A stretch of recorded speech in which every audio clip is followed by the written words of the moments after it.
We're at Camp Hood, Texas, where training is battlefield training, and where the Tank Destroyer Center teaches a new kind of firing technique for the field of combat, designed to supplement, not supplant, technique learned on the range. Let's move in on a class given by Major Slater to future tank hunters. The purpose of battle firing is to teach you to kill an enemy before he can kill you. This method of instruction is in direct violation of all you have heretofore learned on the ranges.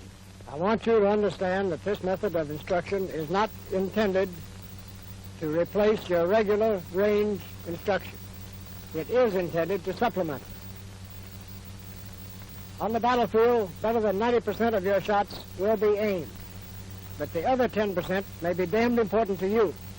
Battle firing is intended for use on surprise targets, at close ranges, when visibility is poor, when you can't see your sights, when your target is indistinct, or when you're firing at a sound in the dark. With this method, you can make better than 90% hits. We have a report from the Solomons telling us that a high percentage of the dead Japs were killed by the Marines using battle fire methods. In battle firing, we make use of the things a man instinctively does on the battlefield. When he's scared, tired, nervous, ready to go to pieces. We make these things work for you instead of against you. As an instance, take a man walking along a trail at night. He hears a sound, and instinctively, he turns his head to face that sound. We want you to turn not just the head, but the entire body, so that you face the target squarely, like this. Doing this, you aim the body with your ears. The man scared, he'll instinctively crouch. This not only makes him a smaller target, but if an enemy is aiming at you, it may throw him off guard. This gives you a solid shooting platform. Your weight on your toes, your feet well spread apart, and your heels touching the ground. Your body is well balanced so that you can instantly spring in any direction, like this.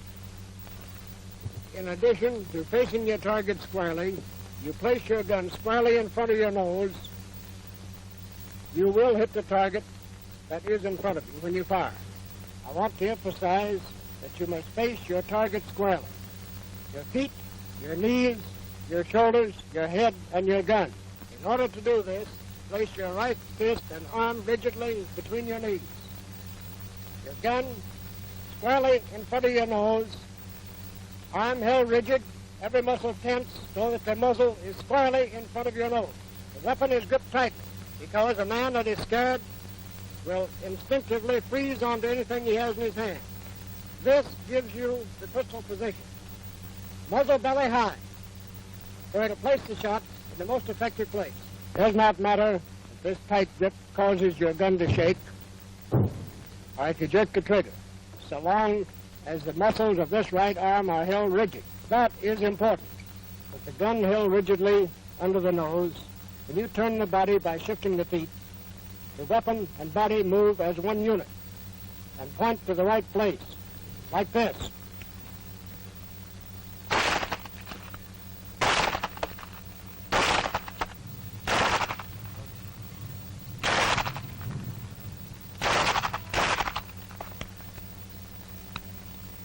That is the way you use your pistol in battle firing.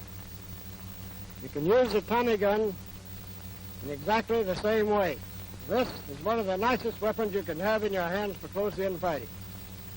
It's fired from the same battle crouch, with this exception.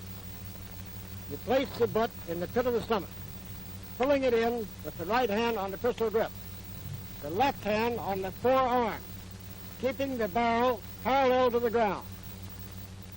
In this position, the bullet will travel belly high just as far as it'll go. You shift by moving the feet in exactly the same manner as with the pistol.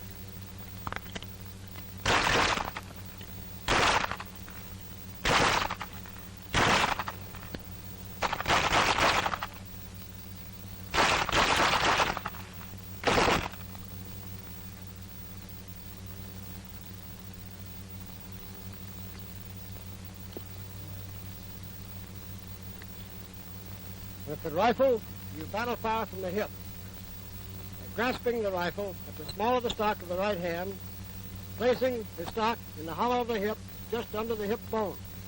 The left arm rigidly extended, grasping the forearm just as close as possible to the striking swivel.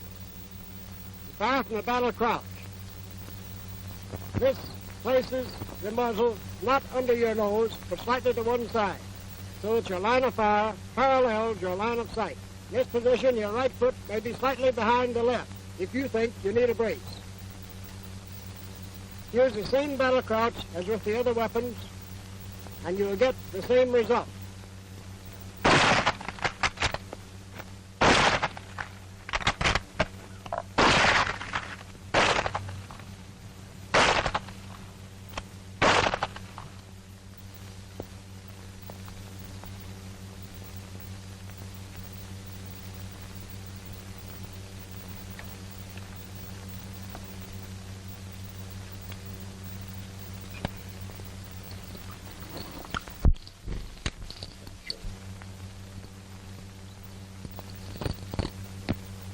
Now, there's one other point. The light machine gun can be fired from the battle fire position when necessary. You grasp the pistol grip, the right hand, place it on the inside of the thigh, extend the left arm rigidly as when you fired the rifle. In this position, you can get surprising accuracy.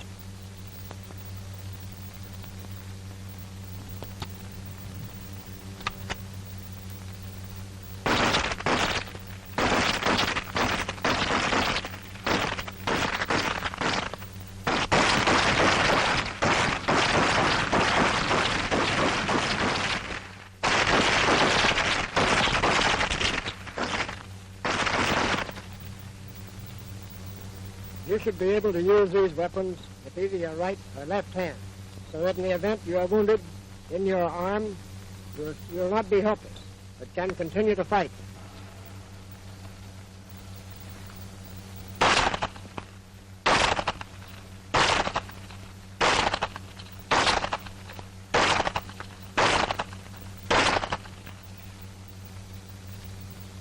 See, it doesn't matter which hand you use. I can assure you that 15 minutes a day dry practice will make you an expert in the use of either or all of these weapons.